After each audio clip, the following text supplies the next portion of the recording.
అందరికీ good evening, అందరికీ శుభ సాయంత్రం. సో ఈరోజు ములకల్చీరు మార్కెట్ సంబంధించి ఇన్ఫర్మేషన్ తెలియజేసాను చూడండి. సో వీడియో అనేది కొంచెం లేట్గానే ఉంటుంది. సో మదనపల్లిలో ఒక బాధాకరమైన ఇన్సిడెంట్, చాలా అంటే చాలా బాధాకరమైన ఇన్సిడెంట్ అది జరిగింది. మీకు తెలిసిందే కదా, ఆల్రెడీ న్యూస్లో మీరంతా చూస్తూ ఉంటారు. ఇది జరిగి ఉండకూడదు, జరిగిపోయింది. చాలా అంటే చాలా బాధాకరమైన విషయం. మీరు కూడా మీ పిల్లలతో చాలా జాగ్రత్తగా ఉండాలి. నేను ప్రత్యేకించి మళ్ళీ కోరుతూ ఉన్నాను. ఇది వాళ్ళ way of thought, way of వాళ్ళు ఎలా ప్రవర్తిస్తున్నారో దాన్ని బట్టి మీరు కూడా చాలా జాగ్రత్తగా ఉండాలని నేను కోరుకుంటున్నాను. సో ఎందుకంటే ఇన్సిడెంట్ జరుగుతూనే ఉన్నాయి, దాన్ని రెక్టిఫై చేయలేకపోతాను. మీరు కూడా ఎనీవే చాలా జాగ్రత్తగా ఉండాలని నేను దయచేసి మళ్ళీ కోరుతూ ఉన్నాను. మీకు తెలిసిన విషయం ఆల్రెడీ న్యూస్లో పబ్లిష్ అవుతూ ఉన్నాయి ఆ ఇన్సిడెంట్కి సంబంధించి. ములకల్చీరు అయితే సూపర్ టాప్ అయితే 300 రూపాయలు, మార్కెట్ స్పీడ్గా జరుగుతుంది.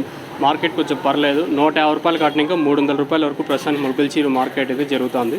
ఈ తర్వాత ఏమైనా పెరిగితే ఇంకో అప్డేట్ ఇస్తాను. 150 ఇంకా 300 రూపాయల వరకు ప్రస్తుతానికి మన ములకల్చీరు మార్కెట్ అయితే జరుగుతుంది. ఇది ప్రస్తుతానికి అప్డేట్.